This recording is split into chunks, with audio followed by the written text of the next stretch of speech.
शब्द आख आख मन भावना ज्यों ज्यों जापे वाए जिसनु वाए सुनाइए सो केवड़ के थाए आखण वाले जेतड़े सब आख रहे लिवलाए। व्याख्या। हम दूसरों से जो सत्य के संबंध में सुनते हैं बस उसे ही कहते चले जाते हैं, बिना जाने कि सत्य के संबंध में जो सूचना मिली है वह सत्य है भी या नहीं, बिना जाने कि जिसने सत्य के संबंध में सूचना दी है वह उसकी जांची परखी है या वह भी किसी और को सुनकर आगे कह रहा है। घने जंगल में आम के पेड़ के नीचे एक खरगोश सोया हुआ था। अचानक एक आम पेड़ से टूटकर उसके पास आ गिरा। आम के गिरने से पैदा हुआ कंपन उस छोटे से खरगोश के लिए इतना जोरदार था कि वह हड़बड़ाकर उठा। उसे लगा जैसे आसमान फटकर गिर रहा हो। ऐसा ख्याल मन में आते ही वह भागा। कुछ दूर भागने पर उसे रास्ते में हिरन मिला। उसने उससे पूछा, तुम क्यों भाग रहे हो? तब खरगोश ने कहा, भागो, आसमान गिर रहा है। हिरन भी भय के मारे उसके साथ भागने लगा। रास्ते में उन्हें भेड़िया मिला। भेड़िए ने हिरन से भागने का कारण पूछा। हिरन ने कहा, भागो, आसमान गिर रहा है। भेड़िया भी भय के मारे उनके साथ भागने लगा। फिर रास्ते में उन्हें हाथी मिला। उसने भेड़िए से भागने का कारण पूछा। भेड़िए ने ठीक वैसा ही उत्तर दिया और हाथी भी साथ में भागने लगा। फिर यही क्रम चलता गया और धीरे धीरे पूरे जंगल के जानवर भागते हुए पाए गए। हम ठीक ऐसे ही बिना सत्य को जाने मान्यताओं और धारणाओं से भयभीत भागते ही चले जा रहे हैं। हम दूसरे के कहे का अनुसरण कर ही सोचते हैं, दूसरे के कहे का अनुसरण कर ही जीते हैं। यही कारण है जिसके कारण हम वास्तविकता को पकड़ नहीं पाते। दूसरे के शब्द रूपी पद चिन्हों पर पांव रखकर चलना तभी सही है जब उनसे व्यक्त सत्य में वास्तविकता नजर आए। अन्यथा ये पद चिन्ह मान्यताओं की गहरी अंधेरी खाई में ले जाएंगे जहां से लौट पाना बहुत मुश्किल है। जिन्होंने माना है वह डूबे हैं, जिन्होंने जाना है वह ही तैर पाए हैं। आंखें बंद कर दूसरे की ताल को वैसे ही बजाने से मन तो संगीतमय हो सकता है।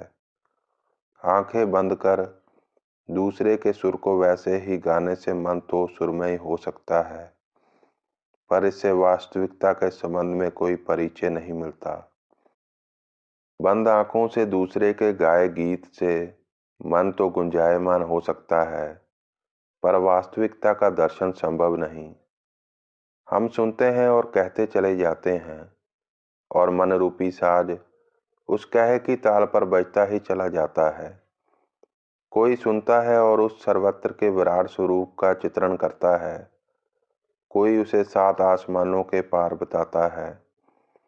जैसे किसी मेले में बच्चे अपने अपने खिलौनों को बड़ा साबित करने में लगे हों। खिलौने को बड़ा साबित करने से खिलौने को कोई फर्क नहीं पड़ेगा, बस बच्चे का अपना अहंभाव ही तृप्त होगा। दूसरे बच्चों में उसकी मनोकल्पित छवि ही मजबूत होगी, पर खिलौना वैसे का वैसा निर्भाव ही रह जाएगा। ठीक बच्चों की तरह हम उस रचेता को खिलौने से ज्यादा कुछ नहीं जानते। हम भी बच्चों की तरह उसे मनोरचित कल्पनाओं के बल पर एक दूसरे से बड़ा बताने में लगे हैं। परम से परम धाम का निवासी, अलौकिक शक्तियों का स्वामी चित्रित करने में लगे हैं। एक से बढ़कर एक शक्तियां गिनाते ही चले जाते हैं। हमने अपनी मनोरचित कल्पनाओं के बल पर ऐसे ऐसे रचयिताओं को रचा है और उनके बारे में ऐसी ऐसी कहानियां गढ़ी हैं जिन्हें सुनकर भय की आस्था ही प्रकट होती है, जिन्हें अगर सृष्टा भी सुन पाए तो वह भी आश्चर्य से भरकर सोचेगा, क्या ऐसा संभव है? मनोरचित कल्पनाओं के बल पर लिखे गए और कहे गए शब्द सुनने वाले के मन को ही सहारा देते हैं, क्योंकि मन को सहारा वही शब्द दे सकते हैं जो उसे बताएं जिसे तुम पढ़ या सुन रहे हो वह साधारण नहीं। मन असाधारणता के बल पर ही जीता है। असाधारणता ही उसके अहंभाव को तृप्त कर पाती है, चाहे ये असाधारणता झूठी कपोल कल्पित ही क्यों ना हो, पर वह मन के लिए प्राणवायु का काम करती है। इसलिए ही मन उसी के आगे नतमस्तक होने को राजी हुआ जिसके बारे में घोषणा की गई थी कि वह असाधारण है, चाहे वह घोषणा हजारों साल पहले की ही क्यों ना हो। शरीर बदले, उनके रूप बदले, शरीर पैदा होते गए और मिटते गए, पर मन उस घोषणा के सुर में निरंतर बजता चला आ रहा है, निरंतर वैसे ही नतमस्तक होता हुआ उस असाधारण की जय जयकार करता चला आ रहा है। मन असाधारण के आगे ही झुकता है, असाधारण शब्दों में ही रमता है, जिनका असाधारण गुणगान वह करता चला जाता है, क्योंकि यही असाधारणता ही उसके अहंभाव को ऊंचा करती है। असाधारण का पुजारी साधारण कैसे हो सकता है? असाधारण शब्दों से निर्मित वाणी असाधारण स्वर की कामना का असाधारण सुख तो देती है, पर सत्य वहीं ठहरा रह जाता है। जैसे पक्षी जमीन पर पैदा हो आसमान में उड़ता है, वैसे ही मन साधारणता की जमीन पर पैदा हो असाधारणता के ऊंचे आकाश में उड़ता ही चला जाता है। पर कितना भी उड़ते ऊंचा क्यों ना चले जाएं, अंततः थककर उसी साधारणता की जमीन पर ही लौट आना पड़ता है, क्योंकि असाधारण आकाश की कोई जमीन नहीं, वह खाली भ्रम ही है। सत्य साधारण है, यही कारण है मन उस साधारण का हिस्सा होने को राजी नहीं। जो सहज ही मिल जाए और हो भी साधारण, उसकी प्राप्ति मन के लिए क्या रह जाएगी, उसकी प्राप्ति का क्या मोल। यह प्राप्ति कभी मन को दूसरों से भिन्न नहीं कर पाएगी। मन उस लहर की तरह है जो प्रगट तो सागर से हुई है, पर सागर में वापस गिरने को राजी नहीं। संभवतः लहर इस सत्य को जानती है, सागर में गिरकर वह बचेगी नहीं, फिर सागर ही बाकी होगा।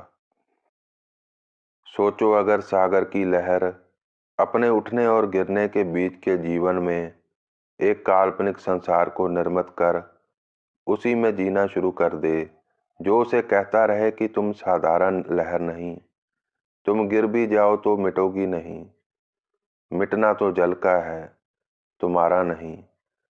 जल मिटकर जल में समा जाएगा, पर तुम ऊंचे आकाश में बसे स्वर्ग में स्थान पाओगी। लहर को ऐसा जीवन जीता देख दया भाव तो प्रकट होगा, पर अगर गहरे में देखे तो मन हजारों वर्षों से ऐसा ही काल्पनिक जीवन जीता चला आ रहा है। मन का सारा प्रयास ही यही है कि साधारण में ना मिटना पड़े, अंत तक अहंभाव ऊंचा ही बना रहे। इसलिए मन असाधारण के आगे नतमस्तक है, असाधारण शब्दों में ही रमा उनका ही असाधारण गुणगान करता चला जाता है। शब्द बाबा अलो अगम अपार, पाकी नाई पाक थाई, सच्चा परवरदिगार रहाओ। व्याख्या। साधारणता के तल पर हम असाधारण की खोज में हैं। जैसे कोई जलता हुआ दिया अंधेरे को खोजने में लगा है, अंधेरा जो पूर्ण रूप से वही मौजूद है, जो उसके जलने से पहले भी मौजूद था और उसके जलने के वक्त भी मौजूद है और तब भी मौजूद होगा जब वह जलकर बुझ जाएगा। पर दिए की व्यथा यही है कि जब तक वह जलता रहेगा उसकी खोज को विराम नहीं मिलेगा। हम दिए की ही तरह जल उठते हैं और आजीवन उसे ही खोजते रहते हैं जो घने अंधेरे की तरह मौजूद ही है, और हमारे बुझते ही वही एक ही मौजूद बाकी बचता है। ऋषियों ने शरीर में मन की स्थिति को माथे पर दर्शाया है। सत्व, रजस और तमस, इन त्रिगुणों को 3 लकीरों के रूप में माथे पर उकेर कर मन की ज्योति को बीच में प्रज्वलित किया है।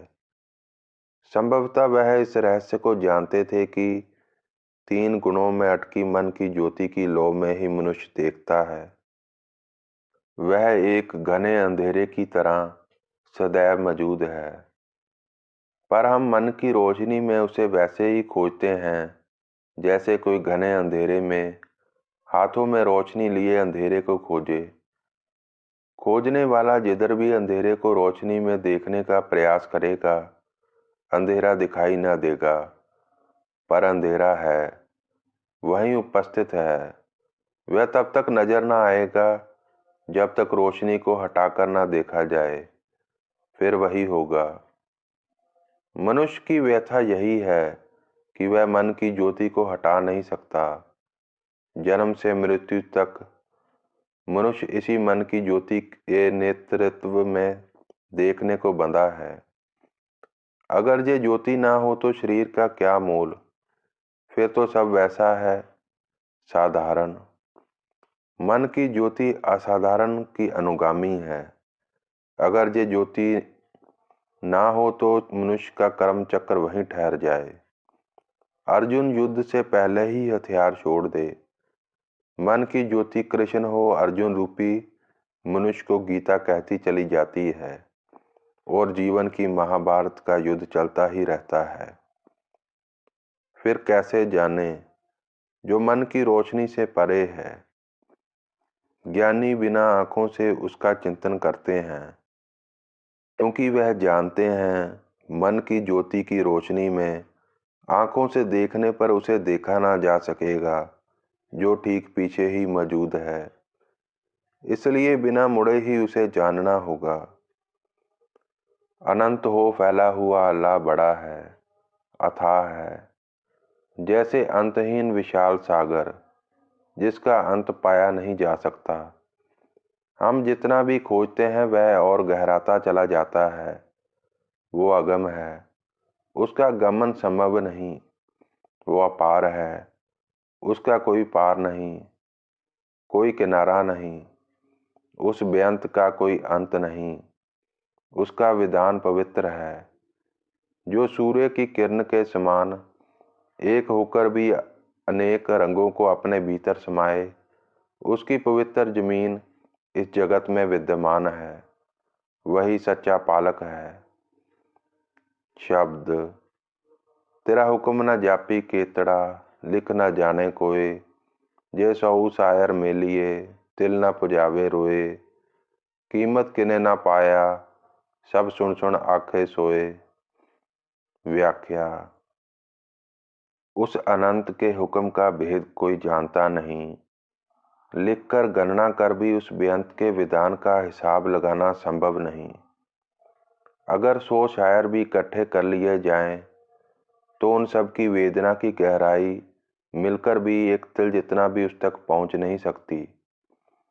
अगर 100 शायरों की वेदना भी उसे पकड़ नहीं पाती तो इसका अर्थ हुआ जो भी शायरों द्वारा लिखा गया है, कहा गया है, उस वाहिद के नाम पर वह महिमा गान ही है, सत्य का मार्ग नहीं। शायरों की शायरी में मन ही रमता है, सत्य की अनुभूति नहीं हो पाती। किसी ने भी उस अव्वल, उस मूल की मूल्यता को जाना नहीं, उस वास्तविकता का दर्शन नहीं किया। बस सब सुन सुनकर ही आगे कहते चले जाते हैं। शब्द, पीर पैगंबर सालक साधक सौदे और शहीद, शेख मसाइक काजी मुल्ला दा दरवेश रसीद, बरकत तिनको अगली पढ़दे रहन दरूद। व्याख्या, पीर पैगंबर सालक साधक सौदे और शहीद, शेख मसाइक काजी मुल्ला, जिन्हें माना गया है कि वह उस दरवेश के दर पर प्रतिष्ठित हैं, उस अगली दुनिया जन्नत की बरकत की चाह में अल्लाह और पैगंबर की प्रशंसा और सम्मान का गुणगान पढ़ते चले जाते हैं। शब्द पुछ ना साजे पुछ ना टाए, पुछ ना देवे ले, अपनी कुदरत आपे जाने, आपे करन करे, सबना वेखे नदर कर, जे पावे ते दे। व्याख्या। कादर किसी से पूछकर सृजन नहीं करता और ना ही किसी से पूछकर नाश। वह किसी से पूछकर देता नहीं और ना ही छीनता है।